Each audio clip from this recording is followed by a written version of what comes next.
What is up, Packers fans, and welcome back to another episode of Packer Report TV. I am your host and the publisher of that very website, Ross Uglum, and very excited today to be continuing our five guys that have to be good. Real briefly, again, it goes back to Packers. If you didn't watch the TJ Slayton episode, or if these aren't being brought out in order, this is about kind of role guys, or maybe starters, but maybe not the tip of the iceberg, right? We're not talking about Jordan Love. We're not talking about Christian Watson. We're not talking about Josh Jacobs. We're not talking about Jair Alexander. Like, these are guys like in 2010, because this series really was born from who could step up so that the Packers could get back to the promised land, because that was really when I got my start, was like 2012, 2013, 2014, 2015, like trying to get back to the Super Bowl. Now the Super Bowl is like 14 years ago, and it's kind of doesn't seem like you're trying to get back, especially since Rodgers isn't the quarterback anymore. But trying to find that Desmond Bishop, right? Trying to find Howard Green, trying to find Charlie Pepra, trying to find James Starks, guys that just had huge roles that were afterthoughts in the training camp leading up to that Super Bowl championship.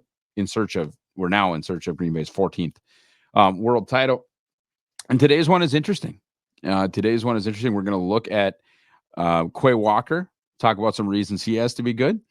And I can hear a lot of you now. Like, what the hell are you talking about? You just said role guy, yada, yada.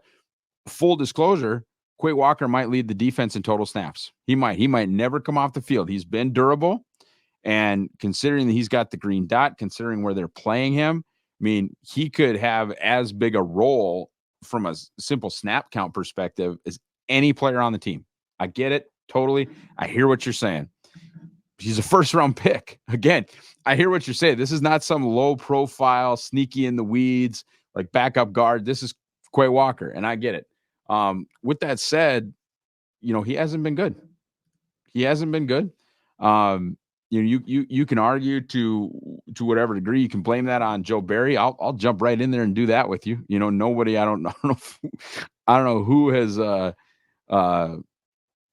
blamed more on Joe Barry or disliked the way that Joe Barry handled his business than me. But I also don't like the way that Quay has played. Neither do the friends at Pro Football Focus. I'm not going to say, that they're the gospel here, but I'll tell you, just based on defensive grade, right? So last year, 2023, I think this number's about right. So I set the minimum snap count at 400. And in a 32-team league, there's 77 linebackers that played at least 400 snaps. Depending if you play 3-4 or a 4-3, depending on how much you're in base, I think 77 is a good level, good sample size.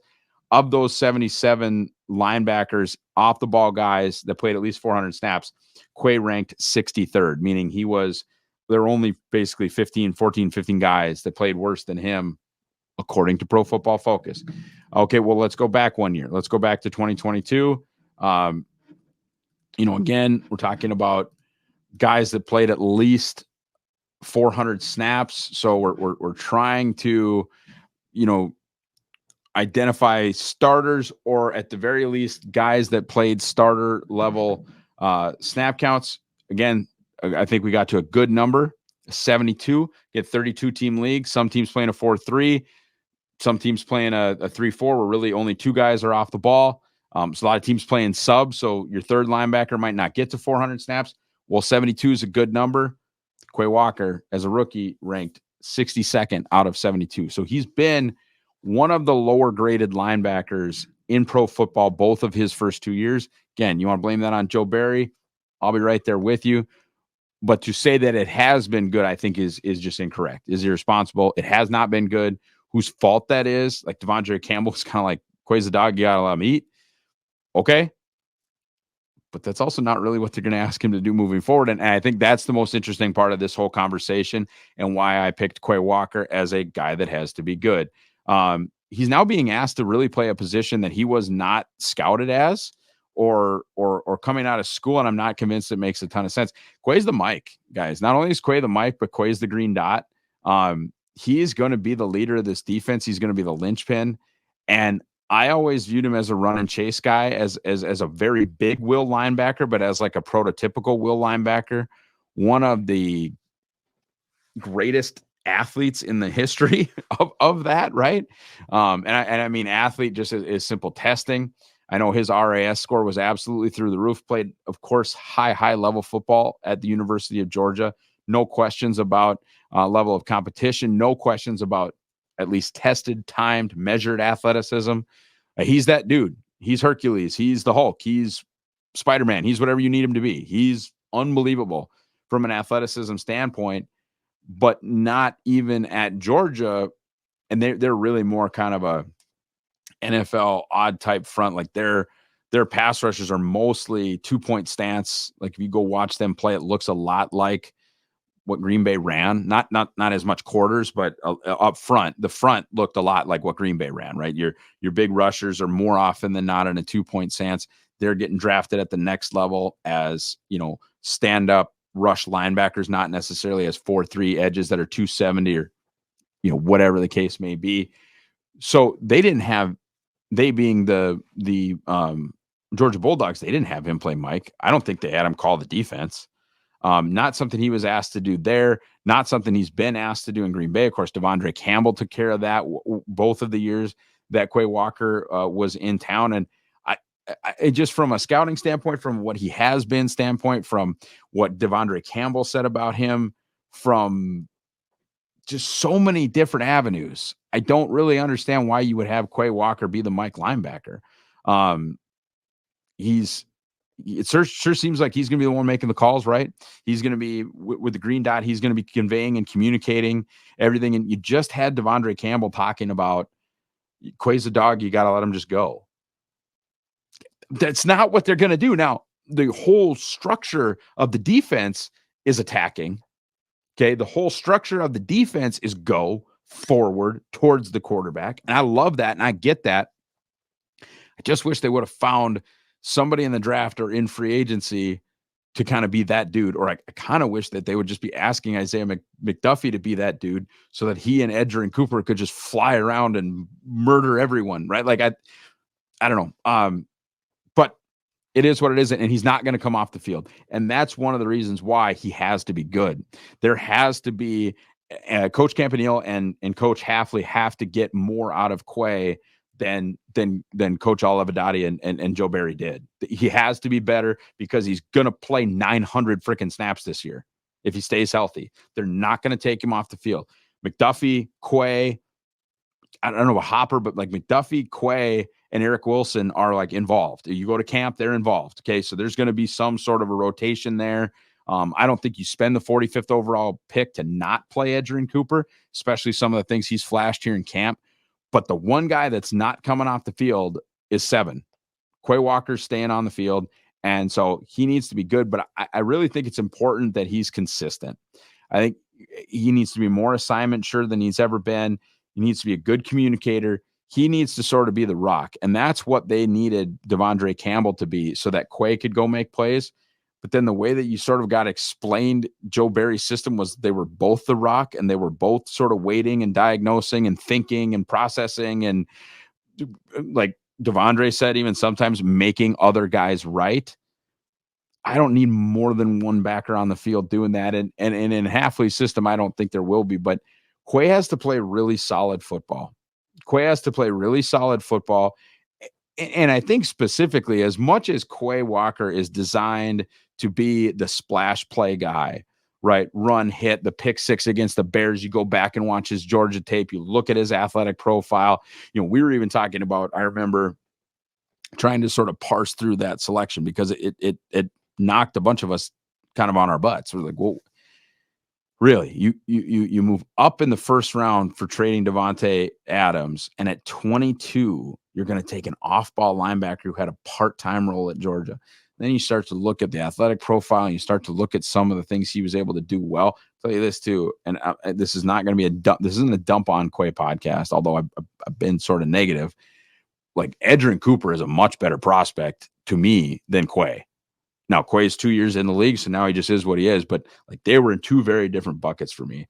But you started to project, hey, well, maybe Quay can be used as outside linebacker in a 3-4. Maybe he could be a rush end. Like he's pretty big. He's pretty huge compared to, what a normal Mike or a Will would be. And they've just done none of that. And now I think he kind of has to be the solid, consistent dude, because more than likely, I think the splash guy, especially when you see where he's lining up when you go to camp, I think the splash guy is Edgerrin Cooper. And I think that's why they spent the 45th pick on Edgerrin Cooper. So you're now counting on Quay Walker to be the heart and soul of your defense. And that's something I've never, ever, ever questioned Quay on. In fact, this is too much. I mean, he is a heart and soul guy, right? He's gotten kicked out of games because he's got too much heart and too much soul. I mean, the passion, the fire, the pride of being a Green Bay Packer, wanting to get it done. I never questioned Quay Walker's want to. Can he be consistent? Can he get the calls in? Can he communicate? Can he get guys lined up? Can he be in the right place, down in, down out? So an inexperienced but crazy, crazy good linebacker like Edgerrin Cooper can be free to go nuts. Now, I think Xavier McKinney is going to be huge in this. I do. I think, McKinney was the green dot guy for the Giants. I think he's going to be able to help Quay so much getting guys lined up, using those back three linebackers as kind of part of that back seven. And really, I think being able to communicate well, making sure that things are being done the right way. I don't think this is all going to be on Quay's plate. I get it. Most of this has been negative. Most of this has been questioning where they're playing him. Why are they playing him at Mike? Why didn't they find a Mike to play him alongside? Why couldn't he play Sam and then have Edge at will, and then find a Mike? None of that matters now, because you got to go. You got to dance with the girl that you brought, and Quay Walker is, for no lack of a better term, the girl that they brought to play Mike linebacker. With that said, he is one of the most athletic linebackers in history. He has the tools. He can do everything. And now I think he's got a great linebackers coach. I'm hopeful that he's got a great defensive coordinator. And if he is good, this defense could be extremely scary, because I think Xavier McKinney is one of the best 3 or 4 safeties in the league. I think when his head's on right, I think Jair Alexander is one of the best 3 or 4 corners in the league.